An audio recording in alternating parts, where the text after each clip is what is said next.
नमो अर्हन्ताडं नमो सिद्धाडं नमो आयरीयाडं नमो उवछायाडं नमो लोय सप्पसाहूडं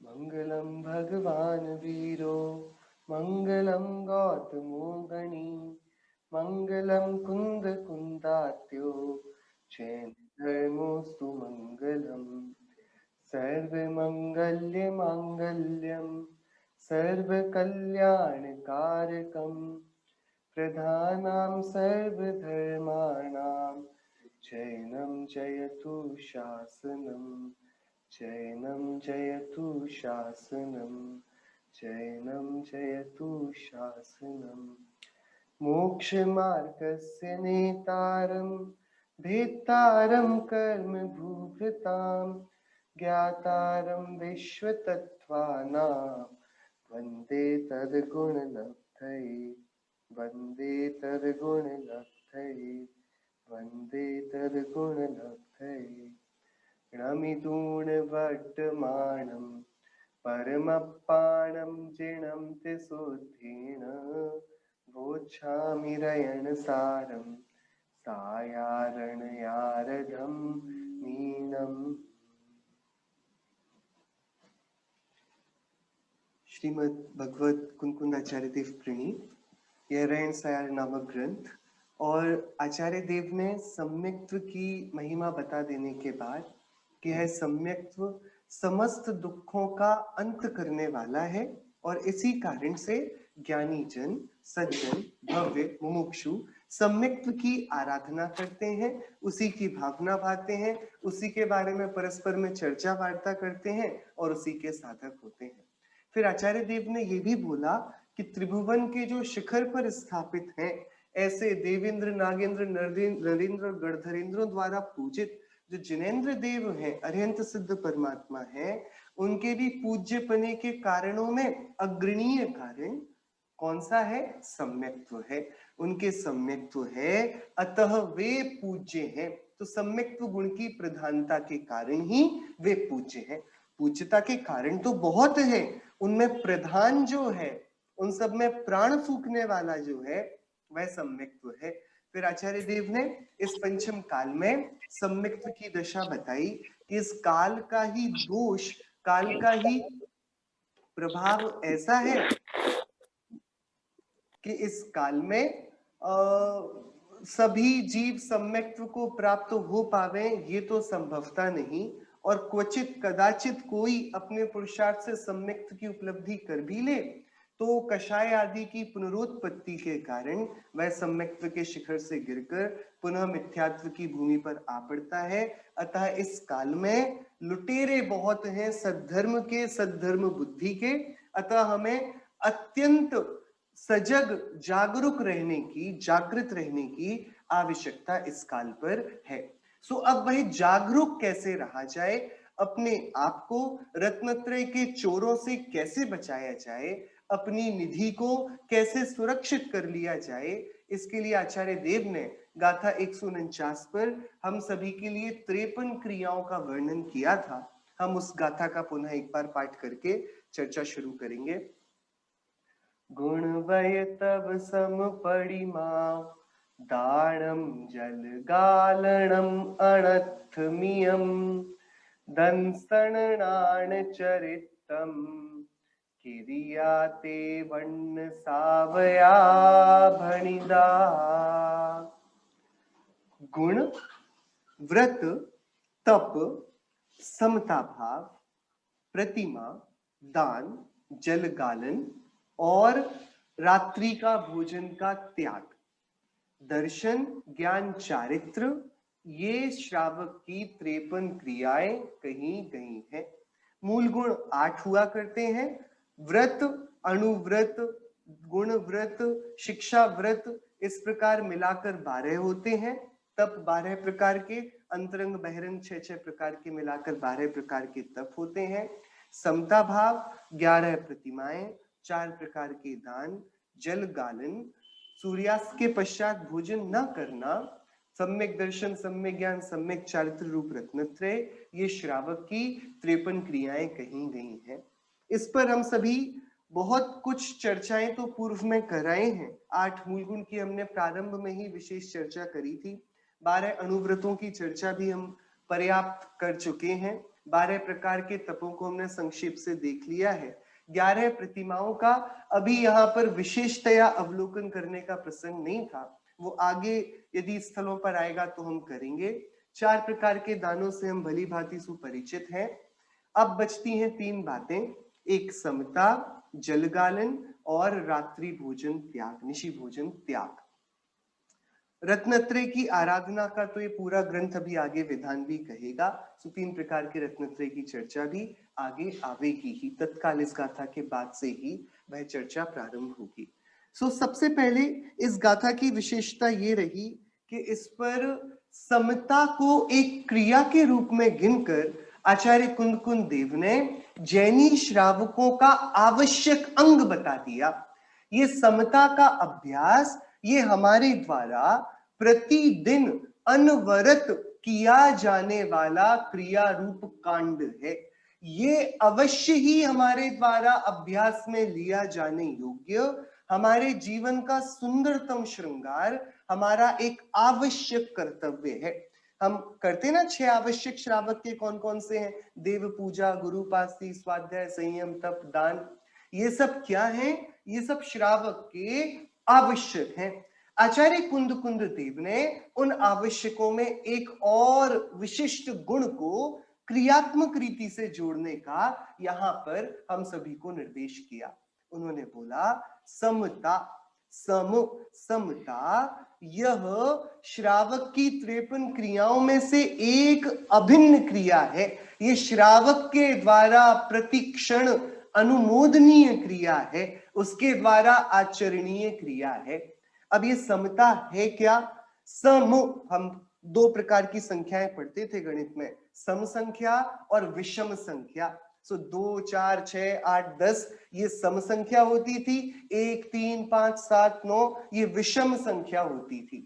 सम मतलब जहां पर हम एक एवरेज निकाल पाए, हम जहां पर एक समांतर धरातल पर खड़े हो पाए। समता जैसे अंकों में हम विशेष जिसके 2 पूरे टुकड़े किए जा सके, तो 10 को 2 में बांटेंगे तो 5-5 हो जाएंगे, लेकिन यदि 7 को 2 भागों में बांटना है तो 3.5 होंगे, ये आधा आ गया। ये एकदम समान रूप से बंटवारा नहीं हो पाया। सो सम जो जगत में समानता के लिए हम सभी प्रयोग में लेते हैं, जिनागम में वस्तुनिष्ठ व्यवस्था ज्यादा जोर में दिए जाने वाली थी नहीं, यहां तो भावना पक्ष का वजनदारी थी। तो हमारे परिणामों में भी ऐसी समता होनी चाहिए, विषमता नहीं होनी चाहिए। और वह समता परिणामों की कैसे आती है, उसका विधान भी बहुत ही सुंदर था। क्या सुंदर विधान है कि हमारा जो जीवन है वो जीवन हम कब जिया करते हैं? कि हम अभी जिया करते हैं, प्रति समय। अच्छा, और जो बीत गया है वो क्या है? वो हमारा इतिहास है। और जिसकी हम प्रतीक्षा करते हैं वो क्या है? वो अनागत है, वो भविष्य है, वो दैव है। बराबर 3 हिस्सों में हमारा जीवन बटा हुआ है, एक जिसे हम जी आए हैं, एक जो हमारा वर्तमान है, और एक जो भविष्य है जिसकी हम अपेक्षा किया करते हैं, जिसकी हम आशा रखा करते हैं। ये 3 प्रकार के काल कहलाते हैं, भूतकाल, वर्तमान काल और भविष्य काल।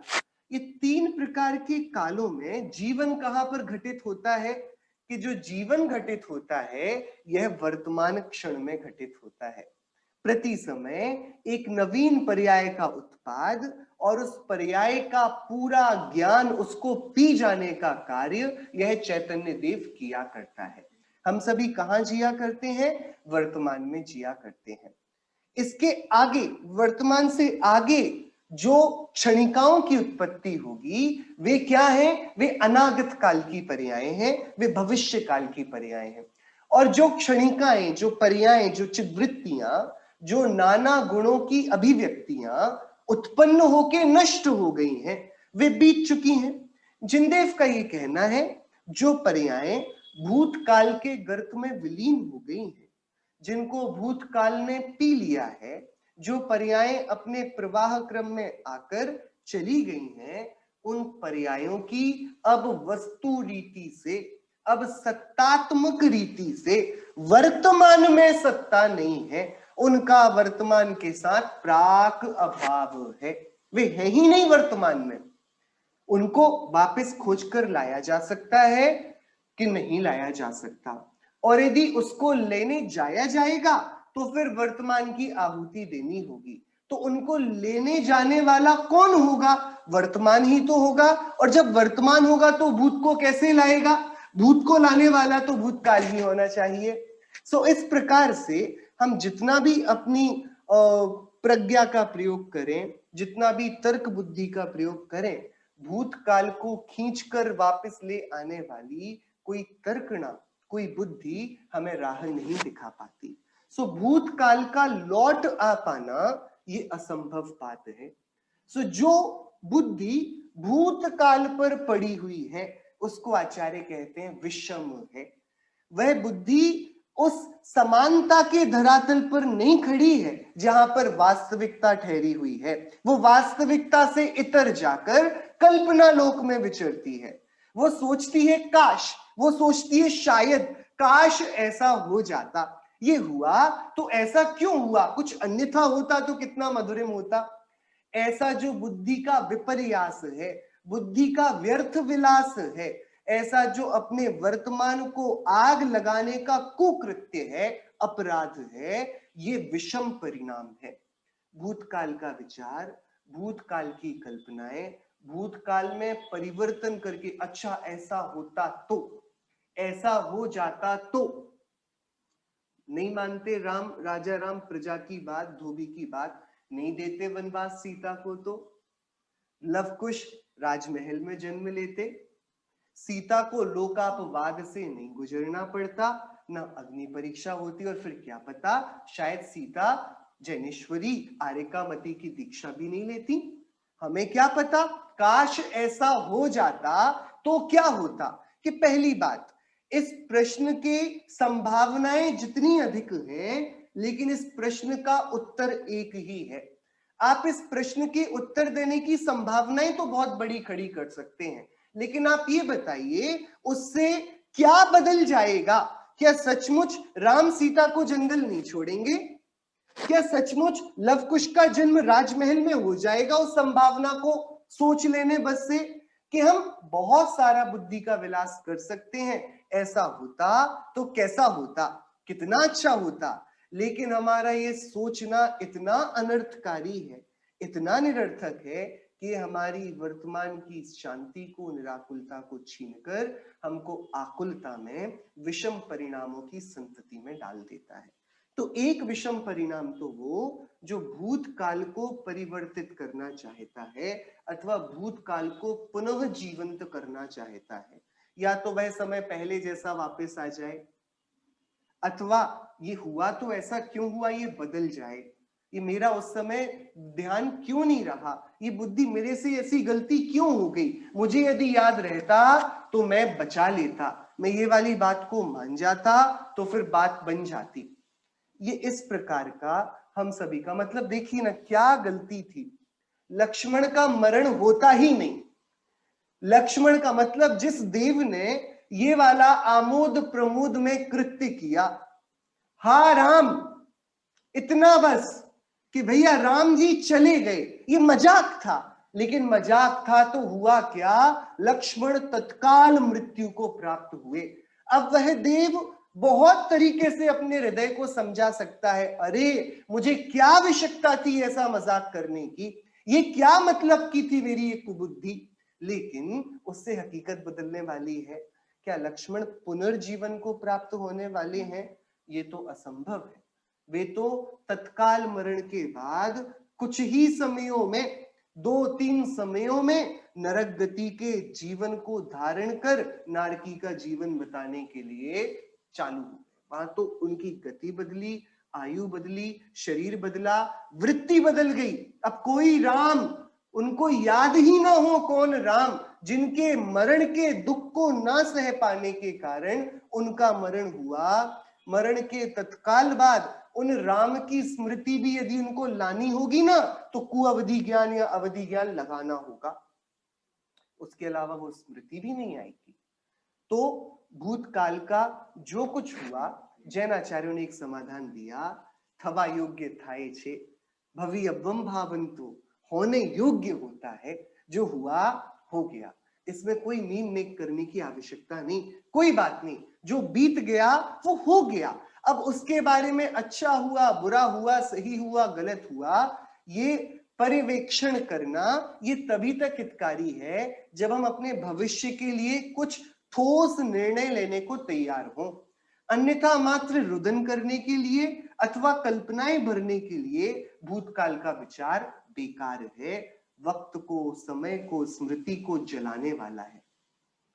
दूसरी बात, दूसरा क्षण आया जब जैनाचार्यों ने देखा, और हम सभी जिसका अनुभव करते हैं, भूतकाल की तो बात अब जो गई सो गई, जिसका भूत अक्सर अच्छा हुआ करता है वो भूतकाल की ओर ज्यादा देखा नहीं करते, वे भविष्य को और अच्छा बनाने का प्रयत्न किया करते हैं। सो अब क्या किया हमने क्या किया कि हम अब कल्पनाओं के लोक में जीने लगे, और हमने बोला भविष्य ऐसा हो, भविष्य ऐसा हो, मुझे इस वस्तु की उपलब्धि हो, मुझे यह कार्य बन जावे।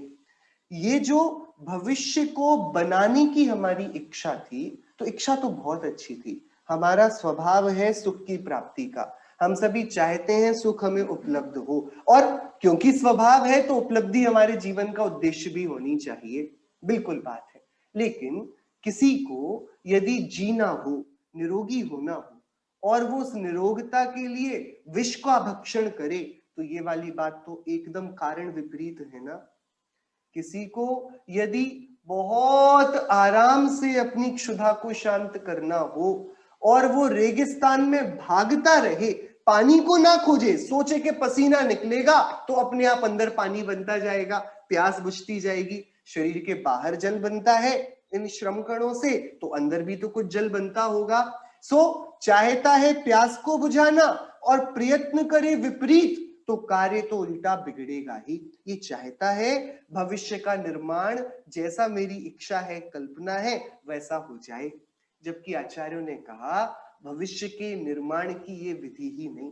आचार्यों ने पूछा, अच्छा बताओ भविष्य का निर्माण कहाँ करना चाहते हो, वर्तमान में या भविष्य में? कि भविष्य में। खेद है, भविष्य में जाने की तो कोई यंत्र ही नहीं, भविष्य में तो जाया ही नहीं जा सकता, जहां जा नहीं सकते वहां निर्माण कैसे संभव है? भविष्य में चला जाना ये हम में से किसी के बस की बात नहीं है।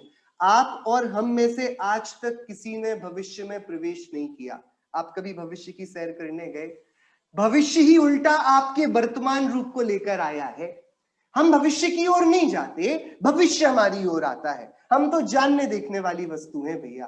पर्याय अपने क्रम से, भविष्य की पर्याय वर्तमान होती जाती हैं, वर्तमान की पर्याय भूत बनती जाती हैं, भूतकाल बनता जाता है, अनागत ये वर्तमान होता है, वर्तमान अतीत हो जाता है। सो आचार्यों ने पूछा तुम्हें भविष्य का निर्माण कहाँ करना है? भविष्य में करना है। हमने बोला महाराज भविष्य में जाने का तो वैसा ही हमारे पास कोई यंत्र नहीं, जैसा यंत्र भूत में जाने का नहीं है। हम ना पीछे जा पाते हैं ना आगे जा पाते हैं। आचार्यों ने बोला शाबाश, तो अब बताओ भविष्य का निर्माण कहां पर होगा? भविष्य में कि वर्तमान में? जब वर्तमान में ही रह सकते हैं और भविष्य में जाने की कोई विधि नहीं है, तो भविष्य का निर्माण भविष्य में तो नहीं हो सकता, वर्तमान में ही होगा। एकदम सुलझी बात है। अच्छा, तो वर्तमान में जो उपलब्ध है उसके विचार से भविष्य का निर्माण होगा, या जो अनुपलब्ध है, जो इच्छाओं में, कल्पनाओं में बहता है, उस अनुपलब्ध के विचार से निर्माण होगा? मतलब आपके पास जो रेत पड़ी है, सीमेंट पड़ा है, ईंट पड़ी है, इससे आप इस दीवार को बनाएंगे कि अरे नहीं नहीं, हमारे नाना के यहाँ तो इतनी सारी रेत, इतना सारा सीमेंट, इतना सारा पानी, मिट्टी पड़ी हुई है, हम उससे दीवार बनाएंगे। अरे भैया तुम्हारे नाना के यहाँ पड़ा है ना, यहाँ कहाँ पड़ा है? यदि यहां पर अभी दीवार बननी है तो जो उपलब्ध है उससे बनेगी ना, जो अनुपलब्ध है उससे कैसे निर्माण किया जाए? ऐसे ही जो वस्तुएं उपलब्ध ही ना हो वर्तमान को, उन वस्तुओं से किसी भी रीति से निर्माण करने की गुंजाइश नहीं बचती। तो आचार्यों ने बोला भविष्य निर्माण की विधि भविष्य की चिंता नहीं, भविष्य की कल्पना नहीं है, भविष्य के निर्माण की विधि है वर्तमान में जो उपलब्ध है उसका बहुत ज्ञान चेतना बोधि से प्रयोग करना। हम वर्तमान में जब जीते हैं इसे कहा जाता है समता, इसे कहा जाता है निश्चिंतता, इसे कहा जाता है संतोष, इसे कहा जाता है उदासीनता, इसे कहा जाता है वैराग्य भाव, इसे कहा जाता है प्रशम भाव। ये सब इस वर्तमान में जीने के परिणाम हैं। और इसका बांध तोड़कर जब हमारी कल्पना की परिणति भविष्य की ओर दौड़ लगाती है अथवा अतीत के गर्त में से कुछ खींचकर निकालना चाहती है, तब हम आप ही को खो बैठते हैं। हम नाना प्रकार का शोक मनाते हैं या नाना प्रकार की इच्छाओं की रचना करते हैं। इच्छाएं वे आकुलता से जनित हैं, दुख उनके लिबास में है, वे कपड़े ही दुख का पहनती हैं, इच्छा दुख का कारण है। फिर वह भूत को बदलने की अथवा भविष्य को बनाने की ही क्यों ना हो। तो आचार्य कुंद कुंदेव ने बोला जैनाचार का पालन करने वाला श्रावक जो प्राप्त है वही पर्याप्त है, जो उपलब्ध है वही उपलब्धि है। इतने ही सूत्रों से मात्र जो जो उदय में कर्म रचित करता जाए उससे भेद ज्ञान करता हुआ अपने को पूर्ण देखता हुआ जितना जितना उसके आवश्यक है उतना उतना प्रयोग में लेता हुआ बाकी का दान में भोग में त्याग में लगाता हुआ नीतिवंत होता हुआ न्यायवंत होता हुआ अपना जीवन जीता है। और ऐसे समता को आदरता हुआ वो बड़ा सरल सहज जीवन जिया करता है। ये बातें बहुत कठिन नहीं है क्योंकि दुनिया में ना सिर्फ जैन अपितु सारे ही मतों के लोगों के द्वारा कही जाती हैं कि ना भूतकाल में जीना चाहिए, ना भविष्य में जीना चाहिए, वर्तमान में जीना चाहिए, लिव इन द मोमेंट, हकूना मटाटा, और पता नहीं बहुत सारे इसके तरीके हैं कहने के जिस पर इसको कहा जाता है कि भैया जो कुछ भी होगा वो नियत है, अपने समय पर है, अपने समय पर उसका उत्पाद होगा, अपने समय पर वह विलीन होगा। तुम क्यों व्यर्थ के कल्पना जालों को बुनते हो। जैसे वो मकड़ी अपना जाल बनाए और स्वयं ही उसमें उलझती जाए, ऐसा जाल तो बनाए दूसरे के लिए और अंत में पाए कि वो ही उलझ कर रह गई। ऐसा काम आचार्यों ने बोला तुम मत करो। तुम बनाओ जाल कि मैं भविष्य में इन इन वस्तुओं को पाऊंगा और तुम पाओ कि तुम ही उन वस्तुओं में फंस गए, तो फिर बात बड़े गोरख धंधे की हो जाएगी, बड़े घाटे की हो जाएगी। तो समता जगत में जो बोला जाता है लिव इन दी प्रेजेंट और भूतकाल का जाने दो, भविष्य काल का जाने दो, सिर्फ वर्तमान में जियो, जो लोक में ये कहा जाता है, जैनाचार्यों ने उसके पीछे की थ्योरी दी है। उन्होंने बोला है जो भूतकाल है यदि वह जीवन में अनुशासन को ला सकता है तो अवश्य उसे याद किया जाना चाहिए। हम भूतकाल का स्मरण करते हैं जब हम आलोचना पाठ पढ़ते हैं, भगवान मेरे से कैसी कैसी विराधना हुई, मेरे से कैसा कैसा प्रमाद हुआ, खाना बनाते समय, सोते समय, नहाते समय, घूमते समय, व्यापार के समय, मैंने जो जो कार्य किया उस कार्य में मैं भूल कर गया, प्रमाद कर गया। इन अपराधों का विस्मरण ना करना, इनका स्मरण कर प्रायश्चित करना, अपनी आलोचना करनी और फिर संकल्प लेना, प्रतिक्रमण करना कि अब ये नहीं होगा मुझसे, मैं इनकी पुनरावृत्ति नहीं करूंगा। ऐसे समता के द्वारा भूतकाल में भी ऐसे जिया जाता है। हम एकली बात नहीं किया करेंगे कि नहीं नहीं भूत में जो चला गया तो उसको जाने दो, तो अपराधों को जाने दे। अरे जिन गलतियों को करके ये वर्तमान इतना दुखमय बना है, उन गलतियों का जो भूतकाल में मेरे ही द्वारा हुई उनका प्रायश्चित आवश्यक नहीं है क्या? अवश्य आवश्यक है। भूतकाल से उसके प्रायश्चित से वर्तमान को सुधारा जा सकता है और यही हमारे ऋषिगण, हमारे मनीषी, हमारे मुनिराज किया करते हैं।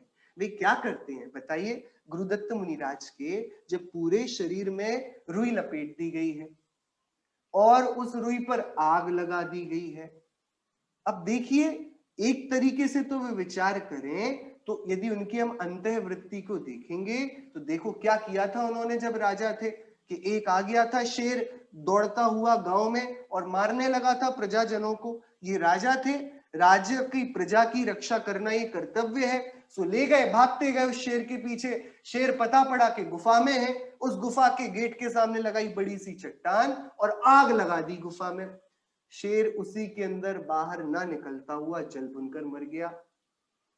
राजा थे, राजा को करना ही पड़ता है। राज्य व्यवस्था का यही तो शाप है कि हर एक राजा जो राज्य व्यवस्था करते मरे सो नरक ही जाए, क्योंकि उसे अपने पूरे राज्य के लिए जितनी भी ये विधियां करनी पड़ती हो, इन सब चेष्टाएं करनी पड़ती हो, करनी पड़ती हैं। सो अब वे मुनिराज, उनके पूरे शरीर पर लिपटी है कपास और आग लगा दी गई है। अब क्या किया करते हैं वे मुनिराज? वे पूर्व के पापों का दहन किया करते हैं। जैसे कपास उनके शरीर को जलाती है ना, उनकी अंतर चित्त परिणति जो समता की दहलीज पर खड़ी होकर चैतन्य की तरफ झांकती है, वह परिणति वहां पर भी उसने कपास लपेट दी है अपने कार्मण शरीर पर और आग लगा दी है ध्यान की। और अब हम पाएंगे कि पूर्वकृत अपराध उन्होंने ध्यान की अग्नि में कैसे जला दिए। यदि वे यही किया करते, वे यदि रुदन किया करने लगते, वे उस पीड़ा पर शोक जताने लगते, सहनशीलता और समता का परित्याग कर देते और वहां पानी को ढूंढते फिरते, आग को बुझाते फिरते, उस कृषक के सामने हीन दीन होकर क्षमा याचना करते, तो क्या पता आग बुझ भी जाती।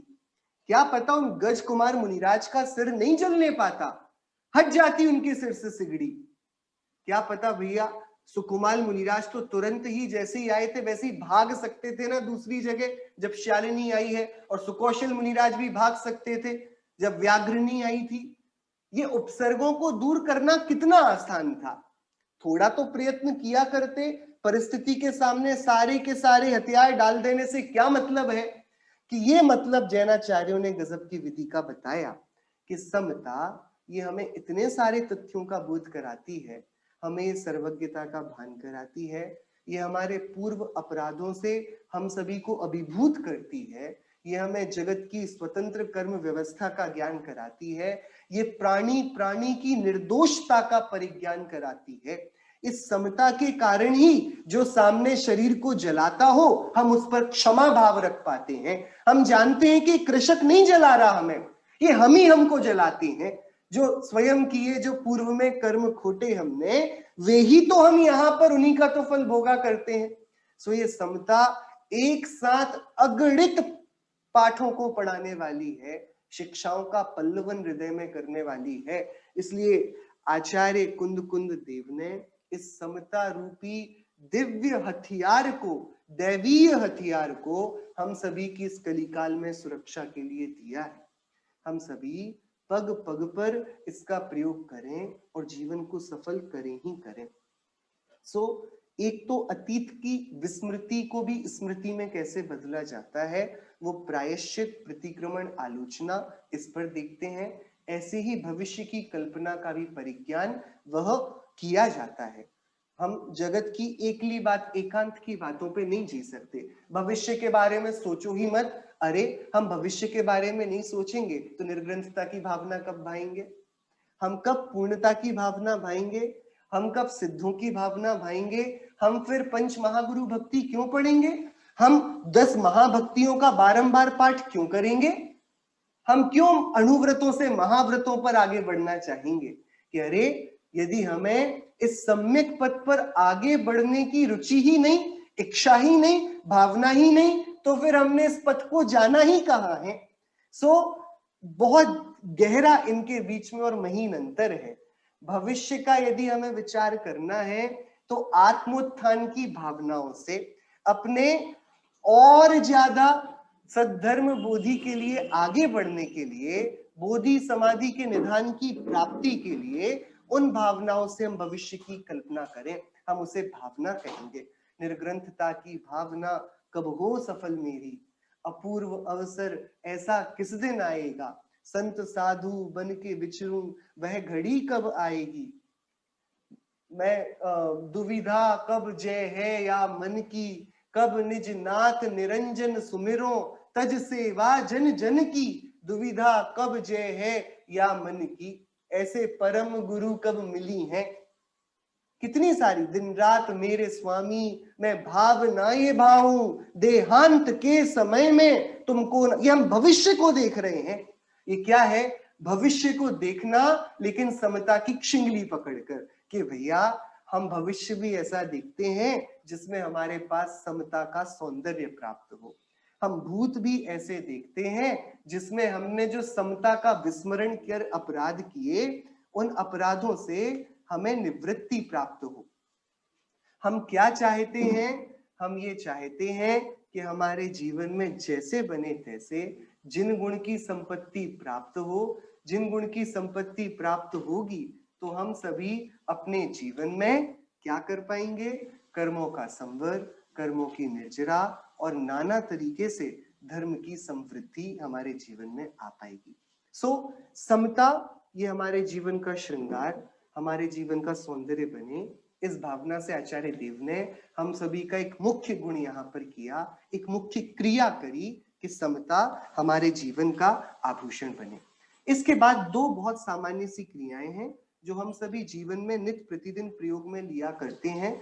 वे क्रियाएं हैं एक पानी के छानने का और एक रात्रि भोजन के त्याग का। इन दो क्रियाओं पर थोड़ी चर्चा अपन विशेषता से करेंगे। 53 क्रियाओं के नाम हम सभी ने याद कर लिए। एक बार जल्दी से हम याद करेंगे, सरल है। 8 गुण, 12 व्रत, 20 और 12 प्रकार के तप, 32, 11 प्रकार की प्रतिमाएं, 43, 32 + 11 43, 4 प्रकार के दान, 47, एक समता भाव, 48, पानी छानना, 49, रात्रि भोजन त्याग, 50 और सम्यक दर्शन, सम्यक ज्ञान, सम्यक चारित्र्य रत्नत्रय, 53। ये 53 प्रकार की क्रियाएं हैं जो हमारे जीवन में आंशिक रूप से तो होनी ही चाहिए, इनकी सुगंधी हमारे जीवन में फैलनी चाहिए। तो अब इसमें जो पानी छानने की विधि है उस पर थोड़ी हम चर्चा अवश्य करेंगे। हमने श्रावकों के 3 भेद देखे थे, पाक्षिक श्रावक, नैष्ठिक श्रावक और साधक श्रावक। पाक्षिक श्रावक जिसने अपने जीवन में व्रत नियम संयम नहीं ले पाए हैं लेकिन उनका पक्ष ले लिया है, वो चाहता है कि मेरे जीवन में संयम प्रकट हो, लेकिन अभी इतना अभ्यास कर रहा है, दृढ़ उसका हृदय नहीं हो पाया। तो हिंसादि पंच पाप के त्याग का अभ्यासी है, स्वयं संयम नहीं ले पाता लेकिन संयम के धर्म के पक्ष में सतत रहता है, संयम के आराधक जीवों का वह दास बना रहता, उनकी बहुत सेवा शुश्रूषा भैया भक्ति करता है। नैष्ठिक जिसने निरतिचार रूप प्रतिमाओं का पालन करने का प्रण लिया है, नियम लिया है, वह देशव्रती। और साधक, साधक कौन होता है? जो संयम को पालते पालते अपने जीवन को इतना सुंदर बनाए कि उसके जीवन में समाधि मरण उद्भूत हो, प्रकट हो। जो समाधि मरण कर लेवे वो साधक है, वह देश संयमी साधक है। पाक्षिक श्रावक की बहुत सुंदर दिनचर्या अपन ने देखी थी, लाटी संहिता में वाली दी हुई है।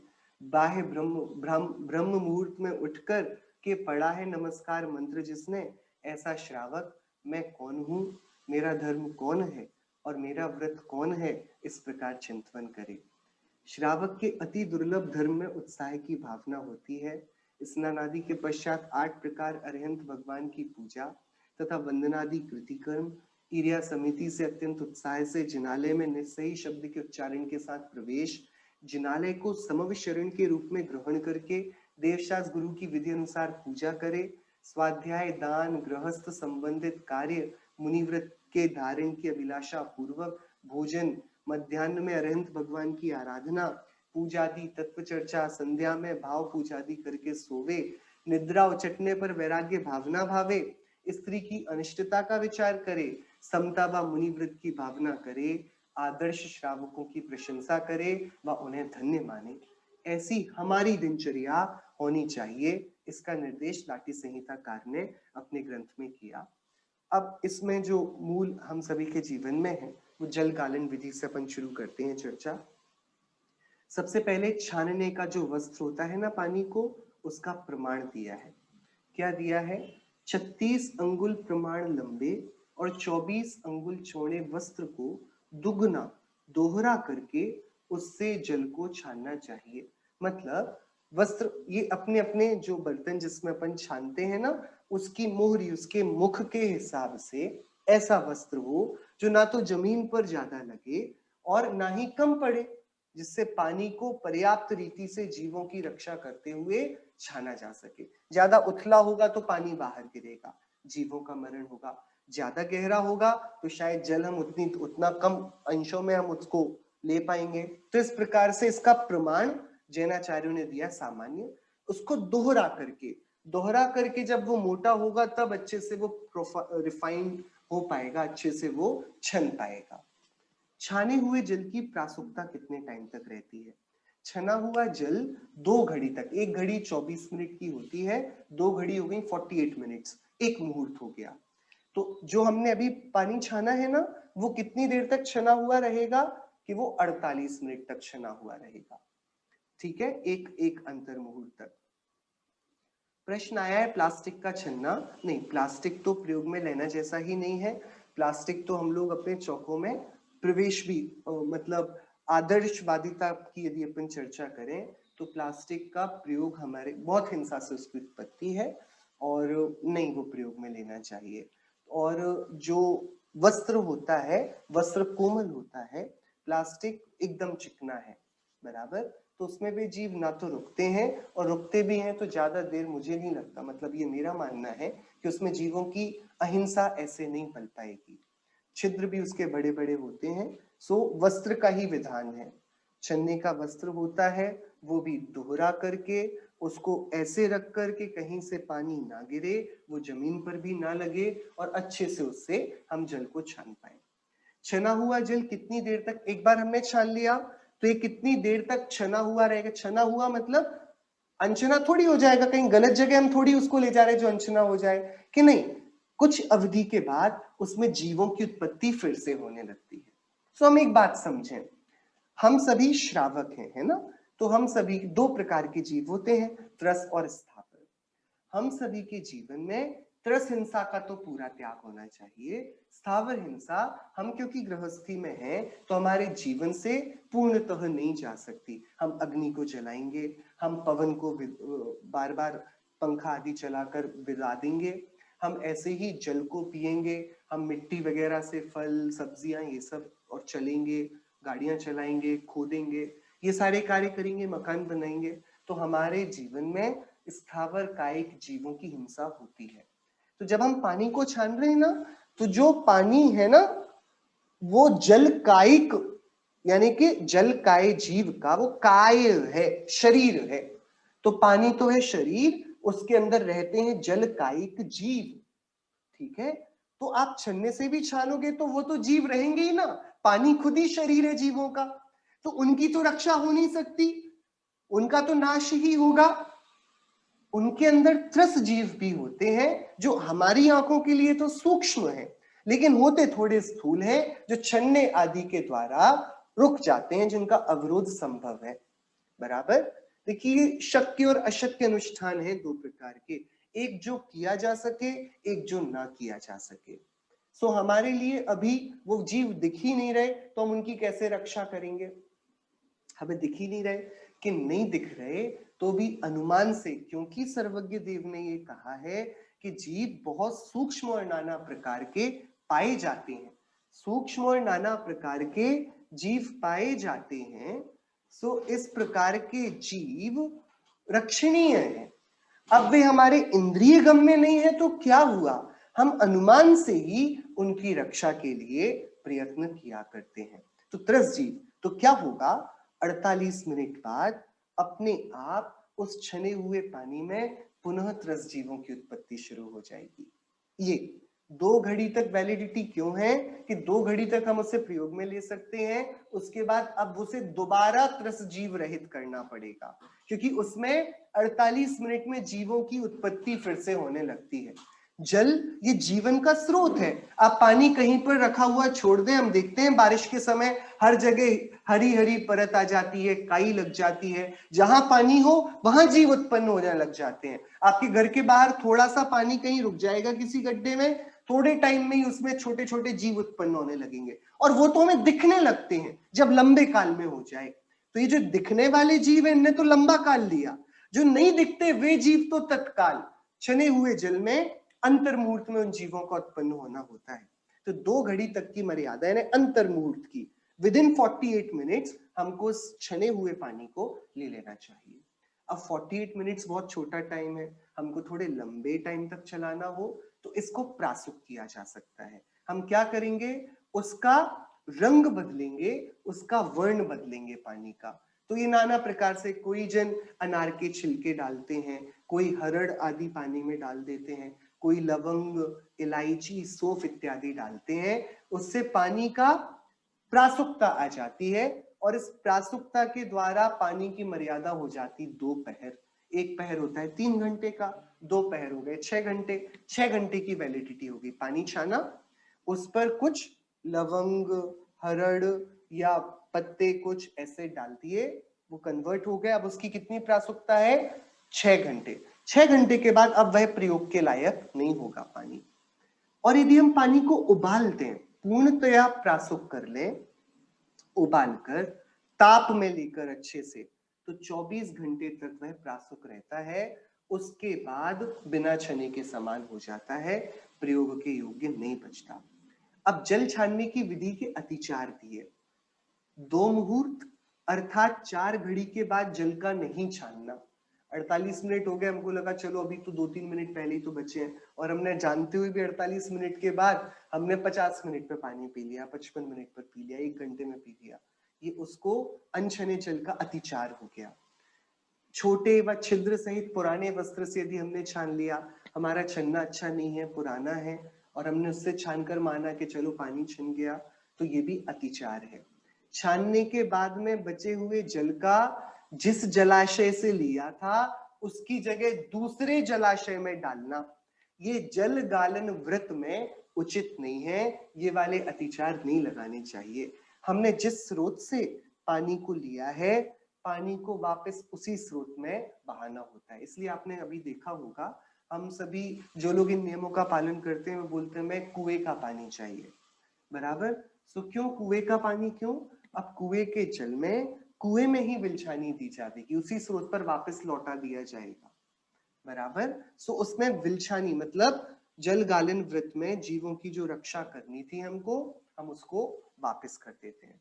देखिए क्या बोल रहे हैं आचार्य देव, जल की एक बूंद में इतने सूक्ष्म एकेंद्रिय जीव होते हैं कि यदि वे कबूतर का रूप धर लें तो उनके द्वारा यह जम्बू द्वीप लबालब भर जाए। एक बूंद में इतने जीव हैं। और यदि आपको विशेष जानना हो तो आप गोमटसार जीव कांड के अंतर्गत जब नाना प्रकार के एकेंद्रिय जीवों की, पूरी जीवों की अवगाहना का विधान है, पता है जल का एक जीवों का आकार कैसा होता है, जैसा बूंद का आकार होता है। लेकिन एक बूंद में कितने जल का एक जीव होते हैं कि इतने होते हैं कि यदि वे कबूतर बन जाएं तो पूरा जम्बू द्वीप जो 1 लाख योजन का है, जिसका एक छोटे से हिस्से में हमारा पूरा विज्ञान बैठा है, रॉकेट एक छोर से दूसरा छोर नापने को परेशान है, जो अभी तक क्या करे, मतलब यहां से लवण समुद्र तक नहीं पहुंच पाया जिससे लगे हुए हैं हम, बराबर। तो आगे की फिर वो मेरू की और विदेह क्षेत्र की और ऐरावत क्षेत्र की तो क्या बात करें अपन। तो इतना बड़ा 1 लाख योजन का यह जम्बू द्वीप, जल की एक बूंद में इतने सूक्ष्म जीव होते हैं, यदि वे कबूतर जितने भी एनलार्ज हो जाएं, पूरा ये जम्बू द्वीप ठसाठस भर जाए। देखिए अब क्या बोल रहे हैं आप, धर्मात्मा पुरुषों को मद्यादि की तरह राग तथा जीव हिंसा से बचने के लिए रात्रि भोजन का त्याग करना चाहिए, और जो दोष रात्रि भोजन में लगते हैं वे ही दोष अगालित पेय पदार्थों के प्रयोग में भी लगते हैं। यह जानकर बिना छने पेय जल आदि पदार्थों का भी त्याग कर देना चाहिए। इक्विवेलेंट है। जो दोष रात्रि भोजन का है, यदि आप रात में भोजन नहीं करते लेकिन अनछना पानी पी लेते हैं तो आपके पास भी वही दोष है, दोषों की समानता है। सागार धर्मामृत में लिया घी, तेल, दूध, पानी आदि के पतले द्रवभूत पदार्थों को जैन शास्त्रों में कही हुई विधि से किसी मजबूत गाढ़े वस्त्र से छानकर ही प्रयोग में लाना चाहिए। अकेली पानी नहीं, घी, तेल, दूध, पानी आदि ये पतले जो द्रवभूत पदार्थ हैं, इन सबको कपड़े से छाना जाना चाहिए, अन्यथा काम में नहीं लेना चाहिए। चूंकि जलादि पदार्थों में त्रस जीवों के मरे हुए शरीर के अवयव भी रह जाते हैं, इसलिए अनछने जलादि पदार्थों के प्रयोग में मांस के त्याग का भी अतिचार अवश्य लगता है। क्या भैया, ये थोड़ी बात गंभीर हो गई। जलादि पदार्थों में त्रस जीवों के मरे हुए शरीर के अवयव भी रह जाते हैं, इसलिए अनछले जलादि पदार्थों के प्रयोग में मांस के त्याग का भी अतिचार अवश्य लग जाता है। जो हमने नियम लिया ना, हम मांस भक्षण नहीं करेंगे, उस नियम पर भी ऊपर संकट आ जाता है, उसमें अतिचार लग जाता है। अतः छने जल का अवश्य में प्रयोग करना चाहिए। इसी से जुड़ा रात्रि भोजन का नियम है, अपन उसकी चर्चा कल संक्षिप्त में कर कर अपनी इस रहनसार की सम्यक चर्चा की यात्रा को आगे बढ़ाएंगे। अभी के लिए चिन्वाणी। मेघ घटा सम श्री चिन्वाणी, मेघ घटा सम श्री चिन्वाणी, स्यात् पद पतला चमकत जामे, बरसत ज्ञान सुपानी, मेघ घटा सम श्री चिन्वाणी, धर्म सस्य जाते बहुबाड़े, शिव आनंद फलदानी, मेघ घटा सम श्री चिन्वाणी, मोहन धूल दबी सब आते, क्रोधानल सुबुझानी, मेघ घटा सम श्री चिन्वाणी, भाग चंद बुध जन के की कुल, लखी हर खे चित ज्ञानी, मेघ घटा सम श्री चिन्वाणी, मेघ घटा सम श्री चिन्वाणी।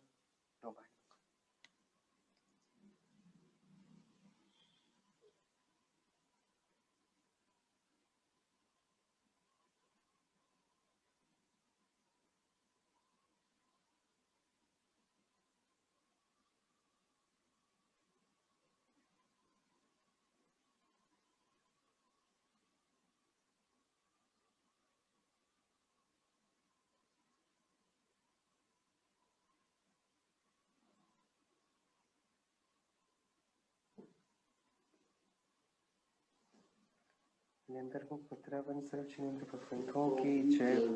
पातिशांग जिनवाणी माता की जय हो। वितरागी बाबलिंगी महामुनि राजों की जय हो। अनेकांत में जैन धर्म की जय हो। शासना तीर्थंकर सन्मति भगवान की जय हो। भगवत आचार्य कुंद कुंद देव की जय हो। श्री रहनसार ग्रंथ की जय। जय जय।